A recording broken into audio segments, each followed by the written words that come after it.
कितना गंदा साल था 2025 का स्टार्ट मेरे लिए और मेरी फैमिली के लिए। I just wanted to speak out loud about that. बस मुझे एक इतना सा अश्योरेंस किसी से उस वक्त चाहिए था जो आई गेस तब मुझे नहीं मिला।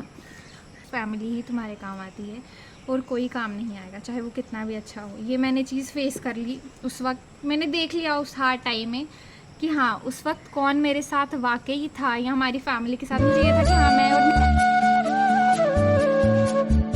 हे guys, welcome back to my YouTube channel. I hope आप सब अच्छे होंगे, बहुत अच्छे होंगे, बहुत बहुत अच्छे होंगे। तो बहुत अरसों बाद आज मैं बनाने जा रही हूँ लॉन्ग वीडियो जिसका टॉपिक इज़ क्वाइट सीरियस।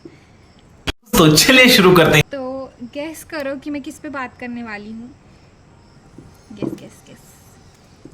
तुम लोग गेस नहीं कर पाए तो लेट मी टेल यू कि मैं 6-7 महीने कहाँ गायब थी, क्या था सब। और ये मेरी मम्मी पीछे से बोला है कि आवाज़ नहीं करनी है, आवाज़ नहीं करेंगी, नल खोलेंगी, बेलन चलाएंगी, कुछ करेंगी बट आवाज़ तो करेंगी ही। मम्मा मैंने बोला आवाज़ नहीं करने का। तो आज मैं जिस टॉपिक पर बात करने जा रही हूँ वो टॉपिक, मुझे ना अभी हंसी आ रही है एक्चुअली अपनी मम्मी पे कि मैंने बोला आवाज़ नहीं करनी और नल खोल दिया। भाई मुझे सीरियस बात करनी है और मुझे हंसी आ रही है। बोलो, जो टॉपिक मेरे लिए बहुत सीरियस है, भी चाहे उसकी बात करते करते मैं रो दूँ पर मेरी हंसी नहीं रुक रही।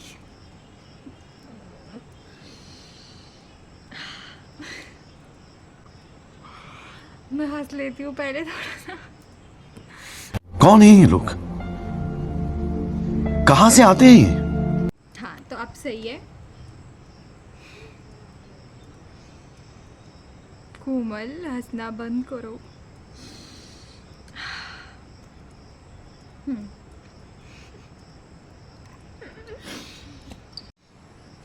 यार मेरी हंसी नहीं रुक रही। पता है एक बार भी मैंने ना बचपन में फर्स्ट क्लास में थी और मुझे ना स्कूल के बस पास के लिए फ़ोटो खिंचवानी थी और वो फ़ोटो बहुत अर्जेंट थी और मेरी तब हंसी इतनी निकली है कि वो हंसी रुक ही नहीं रही। और मैं फर्स्ट क्लास में थी, मतलब ये हंसने वाला कीड़ा मेरे अंदर बचपन का। और वो फ़ोटो भी पता मैंने कैसे खिंचाई थी, ऐसे करके। मस्त जोक मारा रे, ये हंस रहे हलकट हंस। अगर वहाँ से हैवी में तो मैं दिखाऊंगी। तो अभी सीरियस बात कर लेते हैं, बहुत मजाक हो गया। तो आज मैं जिस टॉपिक पे बात करने जा रही हूँ वो है एंजाइटी डिसऑर्डर। अब मैंने टॉपिक का नाम ले लिया है तो मैं बहुत ही, ये देखो मैं कहीं थोड़ी सी सीरियस हुई थी, पीछे से कब हमेशा लेके आ गया। ये कोई जानू सीरियस होने नहीं देगा। तो हे गाइस, अब वापस आ गई हूँ, खा लिया है, हंस लिया है और अब बात करते हैं serious topic, that is anxiety disorder, जो मैंने फ़ेस किया 5-7 महीने पिछले में और अभी भी फेस कर रही हूँ। और उसका रीज़न क्या रहा, सब क्या रहा, I just wanted to speak out loud about that. क्योंकि मुझे था कि मुझे कब से ना बोलना है, जो भी हुआ मैं सब बोल दूँ। इवन दो कि मैंने अपने लोगों को सब बता रखा है बट स्टिल मुझे एक पूरा बनाना था कि मेरे साथ क्या क्या हुआ, मतलब कितना गंदा साल था 2025 का स्टार्ट मेरे लिए और मेरी फैमिली के लिए। 2025 का स्टार्ट क्या, इवन कि 2024 हाफ ही बहुत बेकार था।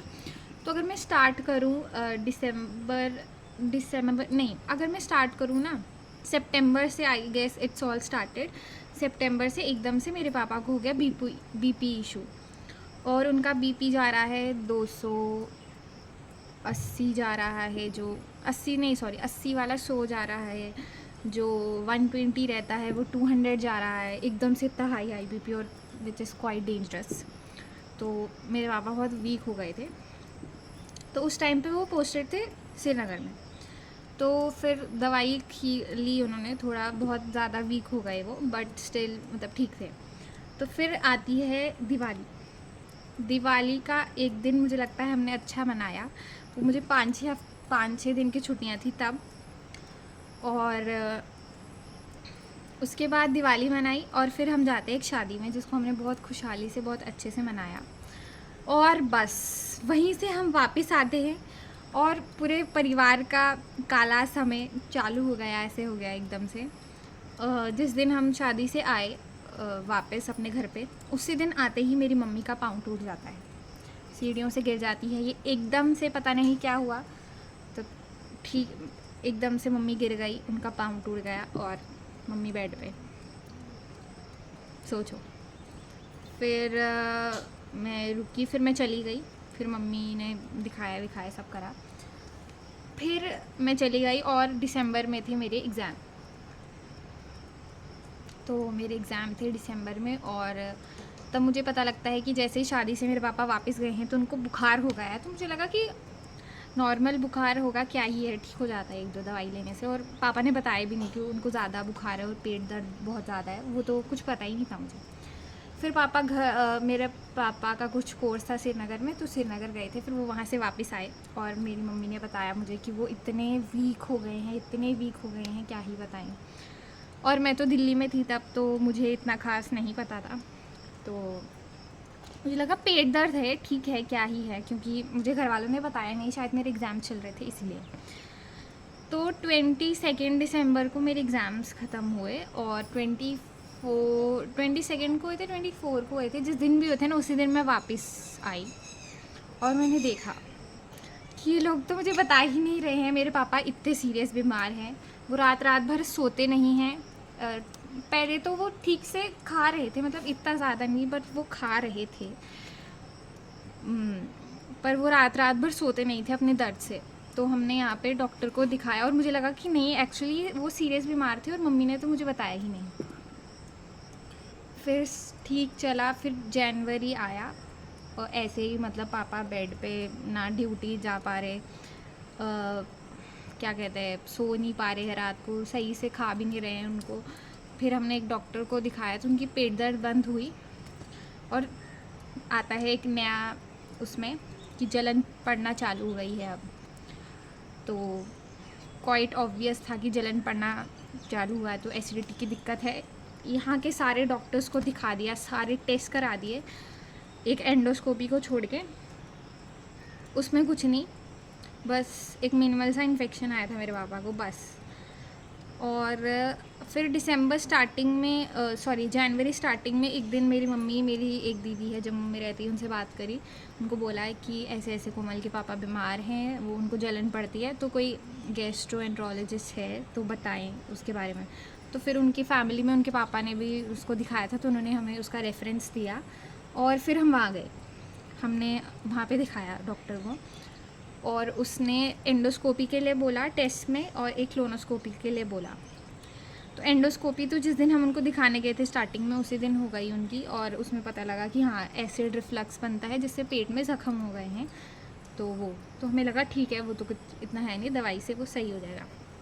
अब अगले दिन थी क्लोनोस्कोपी, और क्लोनोस्कोपी मुझे लगा कि क्लोनोस्कोपी का क्यों बोला था डॉक्टर ने, क्योंकि मेरे पापा ने बोला था कि उनको एक बार ब्लैक स्टूल आया, तो इसलिए डॉक्टर ने कहा कि आप क्लोनोस्कोपी कर लो, शायद में भी कुछ होना वहाँ पे।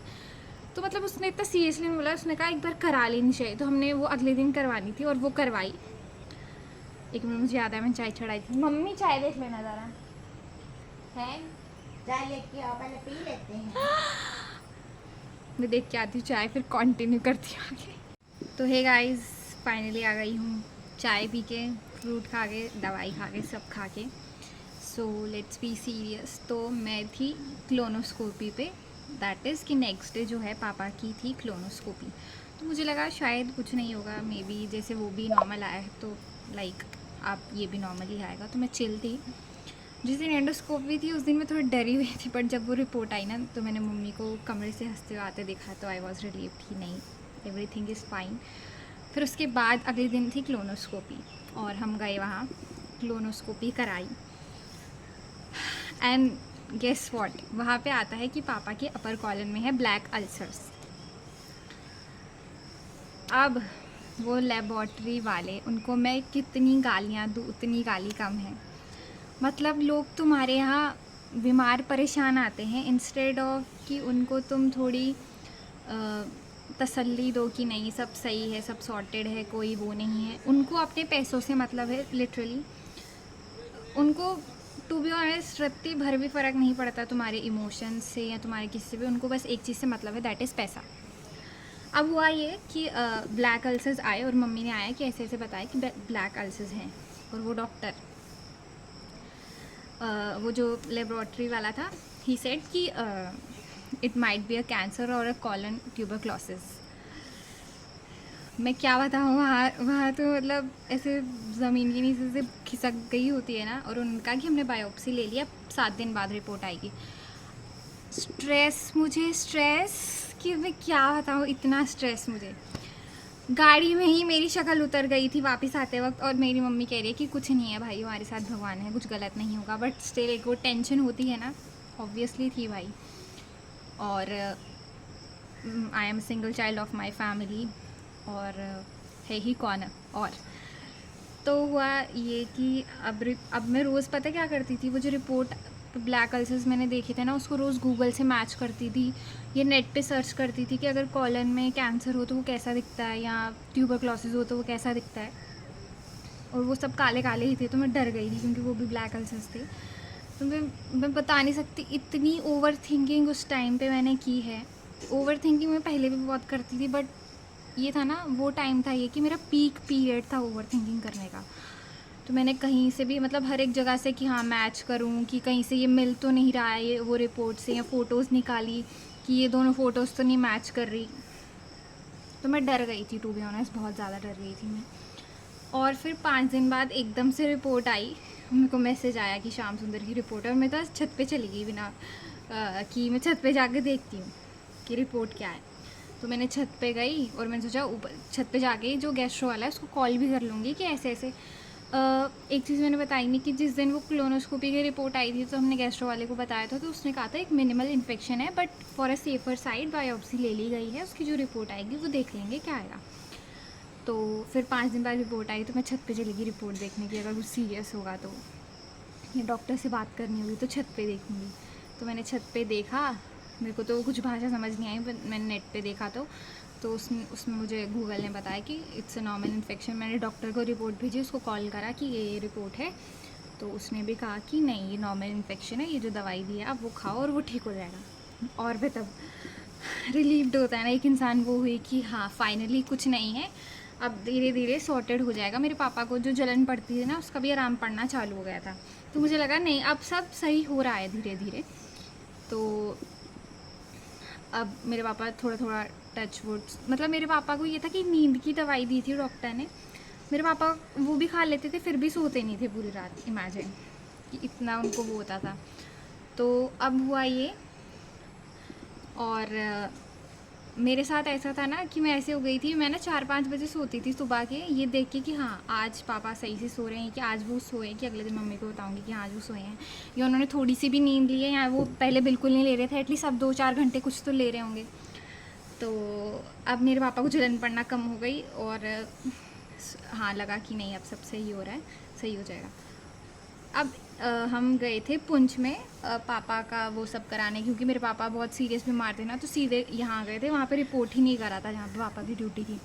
तो हम वहाँ गए छुट्टी वगैरह ये सब लेने, वहाँ पे भी सब सॉर्टेड था। जैसे हम वहाँ से वापस आए ना, डॉक्टर को दिखाया और उसने नई दवाई दी, और उसने जो नई दवाई दी उसने क्या हुआ, उससे जो भूख लग रही थी ना मेरे पापा को, वो थोड़ी थोड़ी बंद हो गई, मतलब उनको भूख लगना ही बंद हो गई।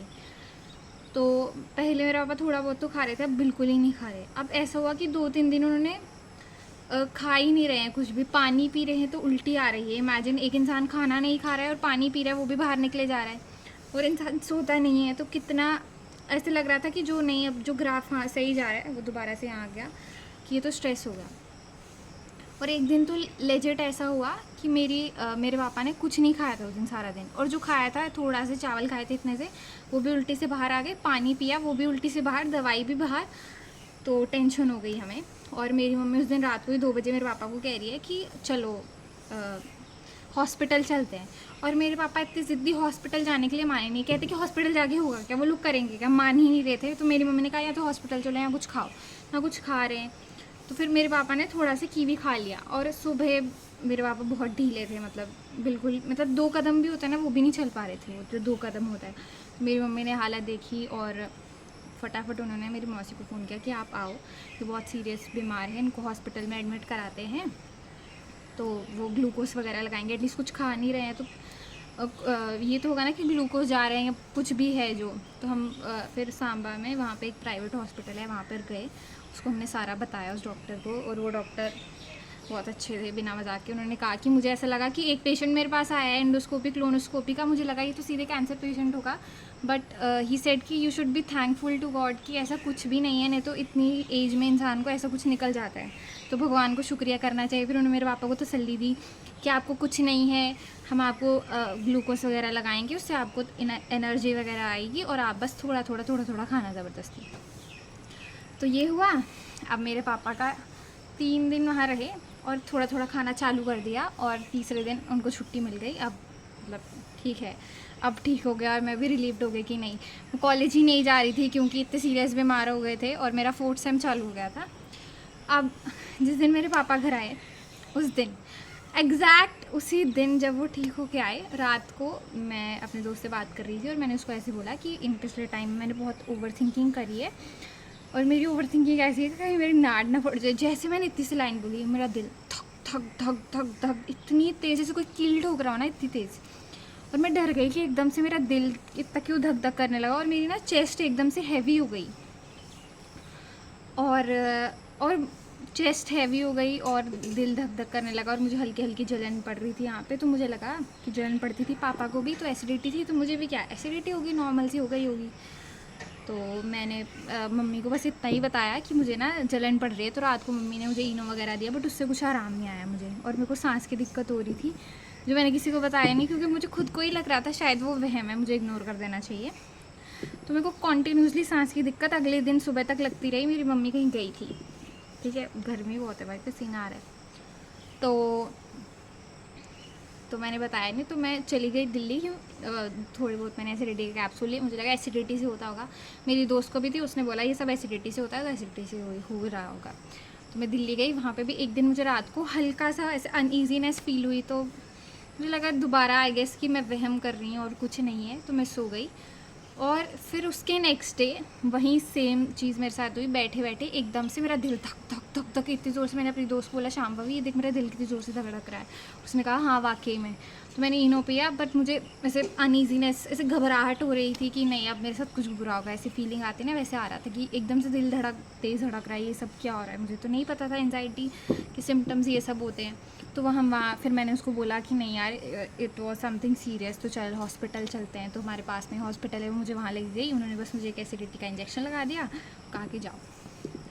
और फिर अगले दिन मैंने वहाँ एक डॉक्टर को दिखाया, प्राइवेट डॉक्टर को। फिर मेरी मम्मी कहती कि तू वापस आ जा, हम यहाँ पे डॉक्टर को दिखाते हैं, अच्छे से डॉक्टर को। तो मैं इतनी मतलब वो थी कि जो इतने टाइम से खुद दिल्ली अकेले आ जा रही थी, उस दिन पहली बार मैं डर रही थी दिल्ली से वापस आने में कि कहीं मुझे रास्ते में कुछ हो गया तो। मैं मम्मी को, मेरे एक भैया थे अम्बाला में, तो मैंने उनको बोला, मम्मा को बोला कि उनको बोलो मेरे साथ चले, मैं अकेले नहीं आ सकती, बट उनके एग्ज़ाम थे, वो भी नहीं आ पा रहे थे। तो फिर मैंने थोड़ी हिम्मत रख के कि मैं आ गई। घर आई, मैं घर आते ही चेस्ट हैवी ये सब। डॉक्टर ने बोला क्या है, एसिडिटी है, एसिडिटी के कैप्सूल खा रही हूँ। फिर मेरा नेशनल भी था उस टाइम पे, तो मैं जम्मू चली गई। और वहाँ ना मैं बहुत बिजी रह रही थी, सुबह प्रैक्टिस, शाम को प्रैक्टिस, तो ये सब नहीं हो रहा था। मतलब मुझे टाइम ही नहीं मिल रहा था ओवर थिंकिंग करने के लिए कि मुझे कुछ है भी। फिर 2 दिन प्रैक्टिस में ऑफ मिला बारिश की वजह से, तो मैं अपनी दीदी के घर चली गई। वहाँ पे कैंप से पास में ही था वो, उनके घर में बस मैंने चाय पी, और उस थोड़ी सी चाय पीने के बाद मेरा चेस्ट अगेन हैवी हो गया और मुझे अनईजीनेस फील होने लग गई। तो मैं डर गई कि ये दोबारा से क्या हो रहा है। तो मतलब उस टाइम ना शाम हो रही थी, 4-5 बज रहे थे। तो पहले मैंने सोचा कि मैं घर जाती हूँ, तो मैं घर जाने के लिए निकली, वो मुझे बस तक छोड़ने गए। तो ऐसा हुआ कि मुझे ना ऐसे मेरे हाथ पाँव ऐसे हो रहे थे रोड पे, और मुझे लगा कि 2 घंटे का सफ़र है, मैं अकेली कैसे जा सकती हूँ। मैं वापस आ गई उनके साथ। मैंने उनको बोला आप मुझे यहाँ ये डॉक्टर को दिखाओ, उन्होंने दिखाया। तो उन्होंने मुझे कहा कि एसिडिटी की 1-2 दवाई दे दी, और मैं घर गई। मैं अपनी दीदी को गले मिल के रो रही हूँ और वो मुझे कह रही है क्या हुआ बता। मैं बस मम्मी चाहिए, मम्मी चाहिए, मम्मी के पास जाना है। और रात के 8 बजे वो मुझे छोड़ने आए घर पे कि। फिर अगले दिन मम्मी ने मुझे साइकेट्रिस्ट को दिखाया और उसकी दवाई दी। उसने मुझे 1 महीने कहा कि ये सब दवाई खाना, और मुझे बीच में ऐसे होता था हाथ पाँव काँप रहे, धड़कन बढ़ रही है, सांस का दिक्कत हो रहा है। तो मैं ना समझ नहीं पा रही थी, तो मुझे ऐसा लगा कि ये डॉक्टर सही नहीं है, ये इसको नहीं पता चल रहा है मुझे क्या है। उसने मेरा एक्सरे और ईसीजी कराया था, उसने कहा था कुछ नहीं है।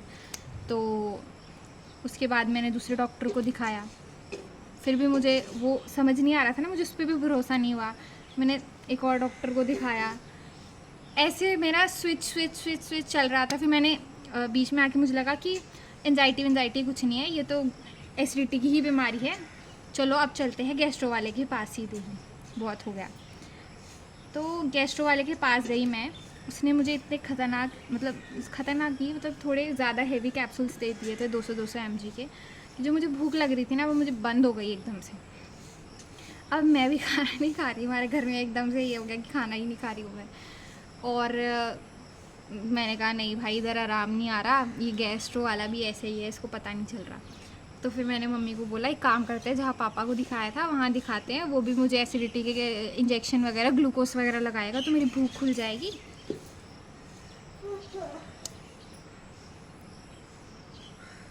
हाँ, तो छींक आ रही है, रुक गई, तो मेरी भूख खुल जाएगी।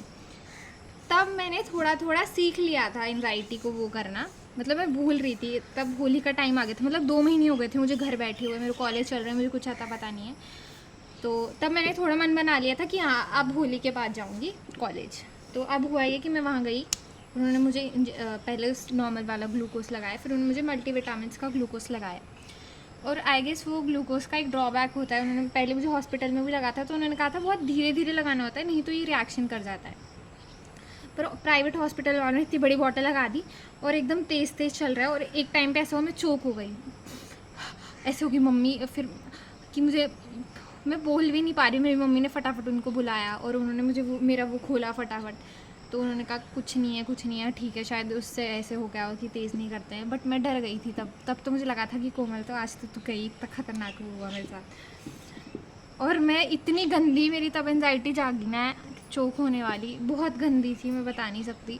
मैं वहाँ डॉक्टर को बोल रही हूँ कि मुझे कुछ हो रहा है, मुझे अनईजीनेस सा फील हो रहा है,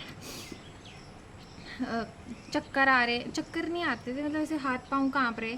वो डॉक्टर कहता ये कुछ नहीं है कोमल, आपको कुछ नहीं है, मैं यहीं बैठा हूँ, अगर आपको कुछ हुआ तो I will be responsible for that.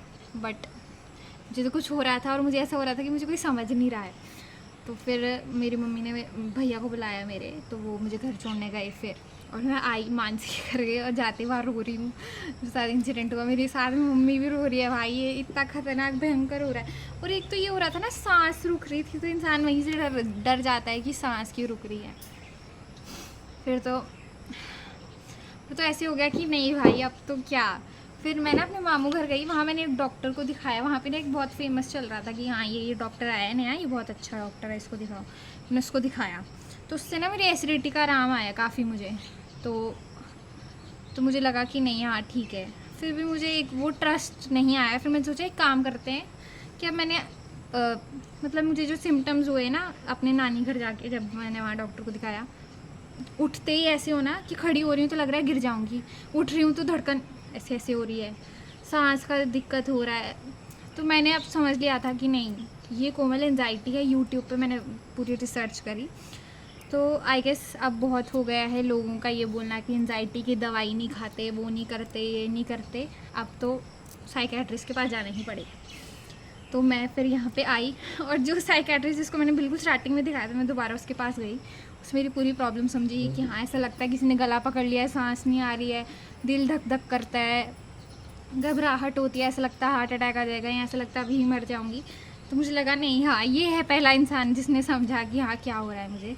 तो उसने मुझे कहा कि ये दवाई है और ये दवाई का कोर्स करना पड़ेगा पूरा, और ख़ुद को थोड़ा समझाना पड़ेगा कि नहीं कुछ नहीं है मुझे, मैं सिर्फ एक 18 साल की व्यक्ति हूँ, कोई हार्ट अटैक नहीं आएगा मुझे, कोई मुझे दिल की बीमारी नहीं है, मैं बिल्कुल ठीक हूँ। तो तब मैंने हाँ थोड़ा समझाना सीखा खुद को धीरे धीरे। तो अब हुआ कि नहीं, अब शायद एग्ज़ाम्स आने वाले थे और मेरे को ऐसा था कि नहीं मैंने पूरा सेमेस्टर कुछ पढ़ा ही नहीं है, तो मैं वहाँ एग्ज़ाम क्या दूँगी, सीधे बैक लग जाएगी। तो मम्मी ने कहा कोई बात नहीं, तो कैसा भी है एग्ज़ाम दे, और मैं बिल्कुल नहीं मानती थी वहाँ जाने के लिए। तो फिर मेरे को डॉक्टर ने ना एक दवाई दी थी इमरजेंसी वाली, वो थी नींद की कि जब बहुत ज़्यादा हो ना तब वो खाना, बहुत ही इमरजेंसी हो कि लगे कि हाँ अब नहीं बचूंगी। पर उसने कहा था कि हॉस्पिटल नहीं जाना। मेरे को ऐसा होता था कि मेरे को कुछ हो रहा है ना, तो मुझे ऐसा होता था अभी मुझे हॉस्पिटल लेके जाओ। फिर वहाँ मेरा ECG होता था, एसिडिटी का कैप्सूल, एसिडिटी का इंजेक्शन लगा देते थे, ECG कर देते थे, BP ये सब चेक करते थे। तो वहाँ से मुझे लगता है वहाँ से एक मुझे एश्योरेंस मिलती थी कि नहीं BP ठीक है, ऑक्सीजन लेवल ठीक है, ECG ठीक है, तो हाँ मैं ठीक हूँ। पर मुझे ऐसे हो गया हॉस्पिटल, तो मेरा ऐसे हो गया तो दूसरा घर की, हाँ अब आज हॉस्पिटल जाना है, ये हॉस्पिटल चलो, बस कुछ हो रहा है हॉस्पिटल, कुछ हो रहा है हॉस्पिटल। नानी घर में 10-15 दिन रही, वहाँ 10-15 दिन हॉस्पिटल, रोज़ का हॉस्पिटल का हो गया था मेरा। और फिर उसके बाद मैं घर आई, फिर उस डॉक्टर ने कहा ना कि कुछ भी हो जाए, कितना भी कुछ हो जाए, मेरी मम्मी को बोला कि कितना भी कहे ना कि मुझे हॉस्पिटल लेके जाओ, इसको हॉस्पिटल नहीं लेके जाना। पर मैं हॉस्पिटल मैंने भी खुद को समझाया कि हाँ कोमल, अगर ठीक होना है ना तो ये हॉस्पिटल वाली ज़िद छोड़नी पड़ेगी। अब मैं ना फाइनली थोड़ा सोचा कि हाँ चलो चलते हैं। अब मम्मी के इतने कहने पे दिल्ली, तो मैं जिस दिन दिल्ली जाना था ना उस दिन भी मुझे पैनिक अटैक आया, और उस दिन भी मेरी सांस का दिक्कत हो रहा है, और उस दिन मैं हॉस्पिटल गई थी। क्यों गई थी मैं हॉस्पिटल? क्योंकि जो डॉक्टर ने मेरे को ऐसा था ना कि हाँ अब ज़्यादा कुछ होगा तो मेरे पास एक इमरजेंसी की दवाई है कि हाँ ये रख लेनी है, वो दवाई ही गायब, मिल ही नहीं रही। अब मुझे उसका अलग स्ट्रेस हो गया कि अब वो दवाई नहीं है तो उसके बिना तो मैं दिल्ली जाऊंगी नहीं, अब मैं 1-2 दिन लेट जाऊंगी जैसे वो दवाई मिलेगी। और वो दवाई ऐसी थी कि जब तक डॉक्टर लिख के ना दे वो कहीं से मिलती भी नहीं है, और वो केमिस्ट वाले दे ही नहीं रहे थे। फिर उधर इतना उनको वो किया कि हाँ भाई हमें भी पता है ये दवाई ऐसे नहीं खानी होती, बहुत वो सब करने के बाद फाइनली उन्होंने हमें दवाई दी। और हाँ मैं दिल्ली गई उस दिन, और वहाँ जाके ना, और मेरे साथ पता है ये दिल्ली जाने से पहले और जो पूरा एंजाइटी तक का सफ़र था, मैं इतनी मतलब ना किसी से बात करनी, ना फ़ोन चलाना, कुछ नहीं करना, बस सारा दिन बेड पे पड़े रह के बस यही सोचते रहना कि हाँ कहीं मुझे कुछ है तो नहीं, कहीं मुझे कुछ है तो नहीं, कहीं मुझे कुछ है तो नहीं। मतलब मैं सच बताऊँ, मतलब ऐसे इतना वो हो गया था ना, मुझे मरने से डर नहीं लगता, पर मुझे मरने से डर लग रहा था। और मुझे डर अपने लिए नहीं लग रहा था, मुझे अपनी फैमिली के लिए डर लग रहा था कि अगर मुझे वो कुछ हो गया तो उनका क्या होगा, सोचो इस टॉप लेवल का डर। तो फिर ना किसी से बात करती थी, फ़ोन भी नहीं चलाना, ये नहीं कि किसी से बात नहीं करनी है, चिड़चिड़े रहना, बस बेड पे ही पड़े रहना। मेरी मम्मी कहती थी कोमल तू बात कर, कुछ बोल, मैं कुछ बोलती ही नहीं थी, कुछ बात नहीं। नानी घर गई ना, वहाँ इतने बच्चे थे, सबने मुझे कहना कि हाँ मेरे साथ खेलो, मेरे में हिम्मत ही नहीं, मैंने बस मम्मी के पास बैठे रहना। और मेरा ना एक ये सिम्टम भी था कि मेरा BP बहुत जल्दी लो हो जाता है, और मुझे लगता था मेरे अंदर इतनी सी भी एनर्जी होती है ना, इतनी सी भी नहीं है कि खड़ी होंगी तो गिर जाऊँगी, ऐसा लगता था मुझे। हाथ पाँव कांपने, जान तो 2% भी नहीं लगती थी कि हाँ शरीर में ऐसे लुढ़क जाएगा खड़ी होंगी तो शरीर मेरा। तो फिर मैं दिल्ली गई, फाइनली मैं अपने दोस्तों से मिली, यहाँ अपने PG मेट के साथ रही। फिर उनके साथ बीच में रह के ना, हाँ मुझे थोड़ा आया कि नहीं अब उनके साथ बिज़ी रहने लग गई तो ओवर थिंकिंग थोड़ी कम हो गई। ऐसे घर पे अकेली थी ना, तो क्या था कुछ करने के लिए, कुछ नहीं, बस ओवर थिंकिंग थी, सोचना। और फिर उसके बाद मेरा कुछ ज़्यादा ही ज्ञान चल रहा है अभी। तो उसके बाद ये हुआ कि वहाँ पे भी मुझे एक बार आया था पैनिक अटैक। तो मेरे को ना मेरी रूममेट ने बोला कि आप साइकोलॉजिस्ट के पास जाओ, तो मुझे भी लगा कि, और जो ऐसा होता है ना एंजाइटी वाले, हाँ इसने ये चीज़ बोल दी ना, अब तो ये जब तक मैं करूँगी नहीं ना तब तक नहीं होगा। तो मुझे आज बोला साइकोलॉजिस्ट के पास जाओ, कल ही मैंने अपॉइंटमेंट ले लिया साइकोलॉजिस्ट का। और साइकोलॉजिस्ट ने टचवुड बहुत हेल्प करी है मेरी, मतलब उन्होंने मुझे बहुत चीज़ें समझाई कि नहीं ऐसे नहीं ऐसे होता है, ये चीज़ ऐसे नहीं ऐसे होता है, ये कुछ भी जो भी था ओवर थिंकिंग का रूट कॉज या जो भी है, उन्होंने मेरी बहुत हेल्प की टू बी ऑनेस्ट। वहाँ से मैंने और सीखा कि हाँ एंजाइटी को कैसे फेस करना है, इससे डरना बिल्कुल भी नहीं है, इससे लड़ो। अगर तुमने एंजाइटी से लड़ दिए ना कि हाँ तू क्या है, तू तो कुछ भी नहीं है, फिर तुम्हारा एंजाइटी कुछ नहीं बिगाड़ सकती। पर अगर तुम एंजाइटी से डर गए ना कि हाँ अब मुझे कुछ हो जाएगा, तो वो सिम्टम्स और बढ़ेंगे और तुम इस लूप में और फंसते जाओगे। एंजाइटी मतलब एक ऐसा शेल सा होता है इंसान के पास कि एक शेल में ही फंस जाता है इंसान, उस शेल से कभी बाहर ही नहीं आ पाता, इतना वो हो जाता है।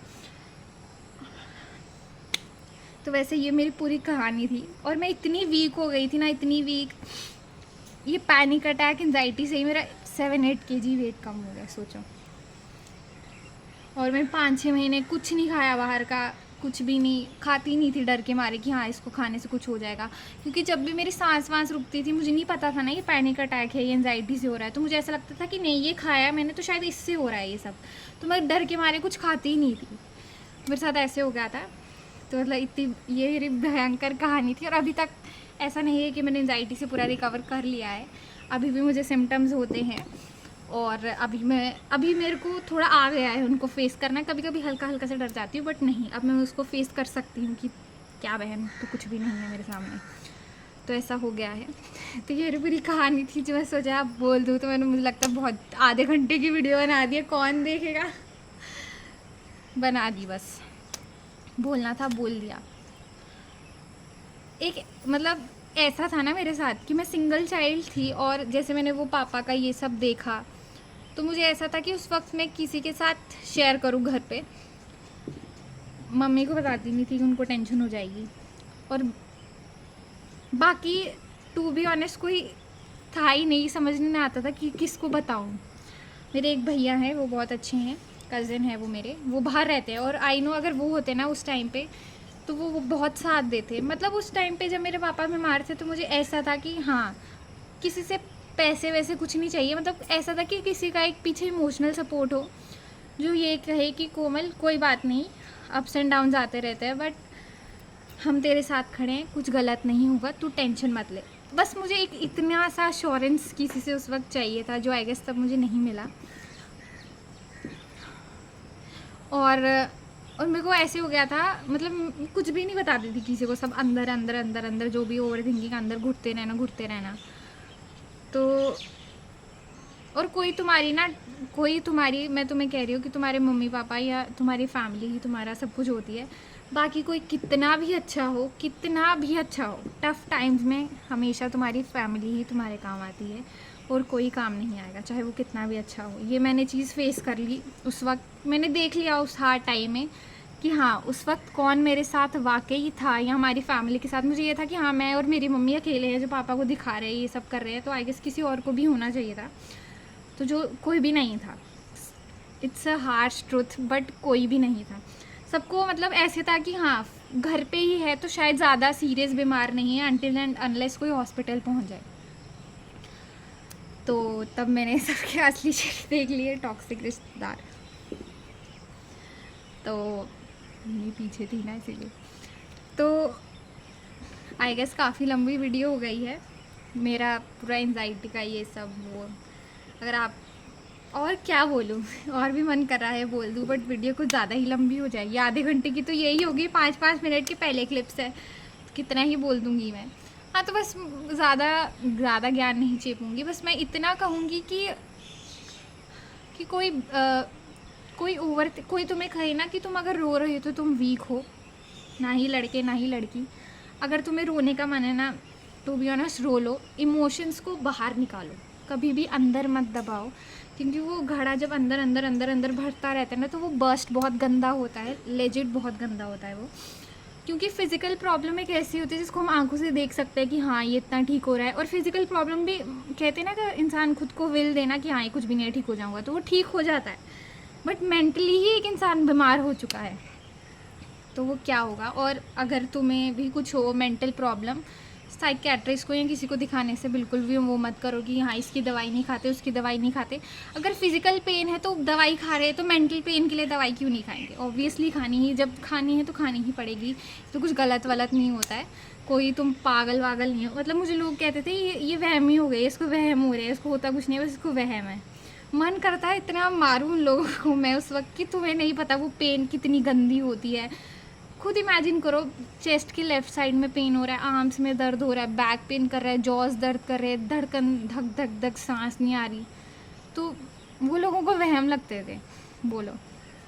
और तुम किसी को अपनी प्रॉब्लम बताने जाओ ना, तो ऐसे होता था क्या यार, क्या एंजाइटी ये सब अंग्रेज़ों का है, वो है, अपने दुख अपने तक ही रखने चाहिए, किसी को नहीं बताने चाहिए। मतलब ऐसे होते हैं लोग, किसी को तुम प्रॉब्लम बताने। तो एक्सप्रेसिव इंसान को बनना चाहिए आई गेस। एक इंसान की लाइफ में एक ऐसा इंसान, हर इंसान की लाइफ में एक ऐसा इंसान ज़रूर होना चाहिए कि जिससे तुम शेयर कर सको, वो होता है तुम्हारा दोस्त।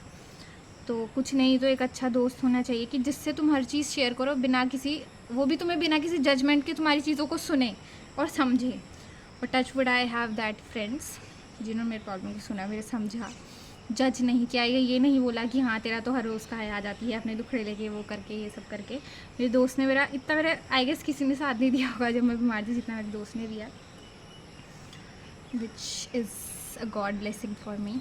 तो आई गेस इतना काफ़ी है। बस मैं एट द एंड यही कहूँगी कि सिर्फ तुम्हारे मम्मी पापा तुम्हारे होते हैं, तुम होते हो और एक भगवान तुम्हारे होते हैं और तुम्हारा कोई नहीं होता। ये चीज़ याद रखना, चाहे कोई कितना भी अच्छा हो। That's the life lesson for me. Tough time में सब इंसान खुशी में सबके साथ होते हैं, टफ़ टाइम में कोई किसी के साथ नहीं होता।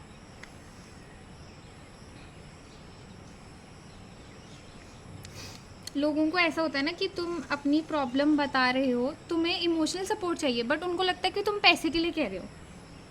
वो तुम्हारे इमोशंस, फिर वो क्या कहूँ, उनकी छोटी सोच या कुछ भी, वो तुम्हारे इमोशन समझ नहीं पाते। उनको सब अपने जैसे ही लगते हैं। छोड़ो, फालतू बात नहीं करते। आई गेस ये व्लॉग काफ़ी हो गया, काफ़ी मैंने अपने इमोशंस बोल दिए। तो अगर आपको ये वीडियो अच्छी लगी होगी तो लाइक, शेयर, कमेंट, सब्सक्राइब ज़रूर करिएगा।